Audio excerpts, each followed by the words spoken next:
According to newly released files, the president had a conversation with the Palm Beach police chief in the early 2000s, according to the police chief in 2019. The president has gone on record before, and he's told reporters that he said that that he had no idea about Jeffrey Epstein's crimes. During this conversation with the police chief, however, thank goodness you're stopping him. He also called Ghislaine Maxwell evil.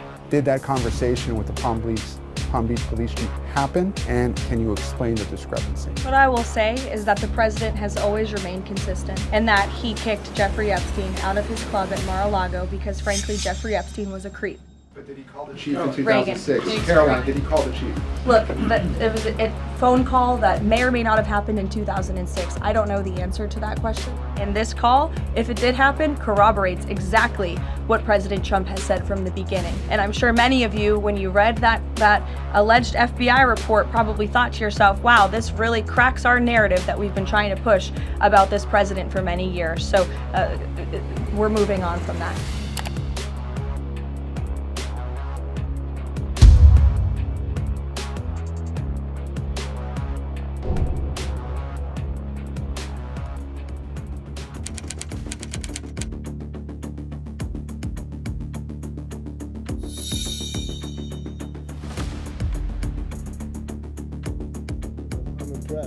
I like this the best of all, frankly.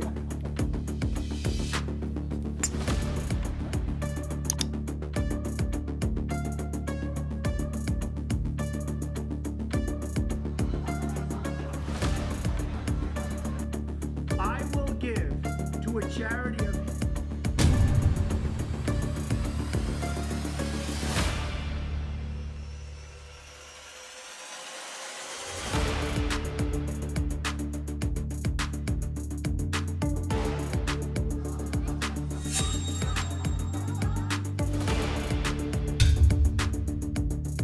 Have you ever participated in the sexual abuse of any minor?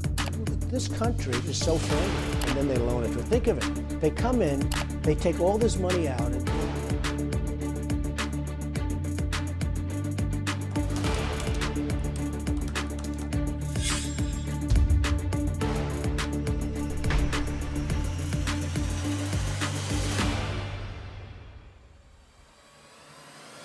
why he was taking those young women, including Virginia? No, I didn't know. I mean, I would figure it was ABC fake news that would ask that question, one of the worst. But no, I don't know really why. But I said if he's taking anybody from Mar-a-Lago, he's hiring or whatever he's doing, I didn't like it, and we threw him out. are you still talking about Jeffrey Epstein?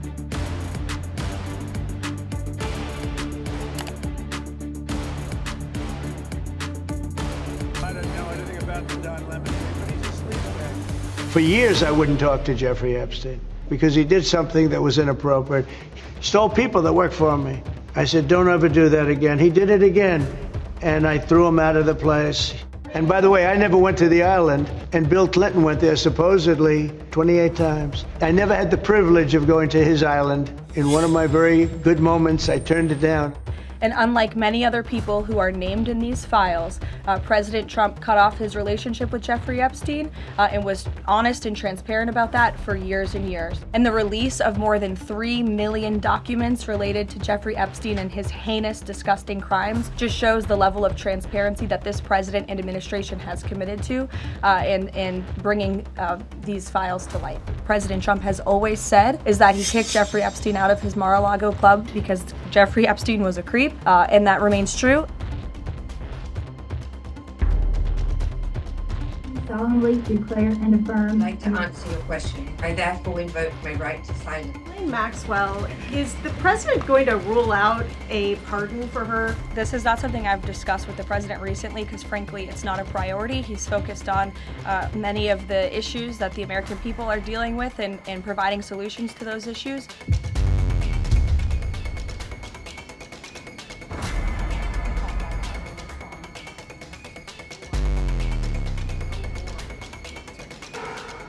We move in 2005. Jeffrey Epstein is arrested in like 08. And in the 6 or 8 steps it takes to get from his house to my house, my wife and I decided that I will never be in the room with that disgusting person ever again. Thank you for the question. Chairman, thank you, Mr. Secretary, for being here. You led people to believe that you had cut off all contact with Jeffrey Epstein after the 2005 encounter you and your wife had in his apartment. Why did the Epstein files show you coordinating a meeting and planning a visit with Jeffrey Epstein on his private island in December 2012? I met him then. Over the next 14 years, I met him 2 other times that I can recall. 2 times. And that is none for 6 years. So 6 years later, I met him. And then a year and a half after that, I met him and never again. Probably about 10 emails connecting me with him over a 14-year period. I did not have any relationship with him. I barely had anything to do with that person, okay? You said you were disgusted, never have any contact with him again. Did you in fact make the visit to Jeffrey Epstein's private island? I did have lunch with him as I was on a boat going across on a family vacation. My wife was with me, as were my 4 children and nannies. We were on family vacation. We were not apart. To suggest there was anything untoward about that in 2012, I don't recall why we did it. When you visited the private island, did you see anything inappropriate during that visit? The only thing I saw with my wife and my children was staff who worked for Mr. Epstein on that island. And you realized that this visit took place after he'd been convicted, right? Did you have a dinner in Epstein's New York City home in 2011? No. I looked through the millions of documents for my name, just like everybody else, and what I found was not dinner or otherwise for an hour at 5 o'clock. Willing to ensure that the file is complete to share with this committee and the Congress? I will surely talk about that. I hadn't thought about that. I have nothing to hide, absolutely nothing.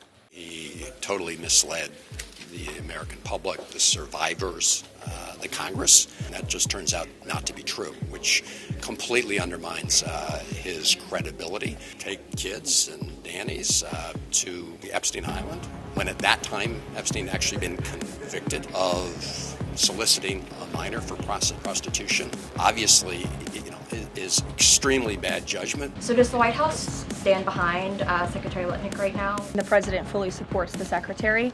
I will just point out that there are a lot of wins in the news this week that people in this room have not asked about, because you continue to ask questions about the same subject, so let me point them out for you. Again, on Friday, the Dow shattered 50,000 for the first time ever. A federal appeals court today, nobody asked about that, just upheld the Trump administration's policy of detaining illegal aliens. The murder rate, again, not a single question about this, has plunged to a 125-year low. Mortgage affordability this week surged to a 4-year high, but not a single mention of that in this briefing room today. Thank you.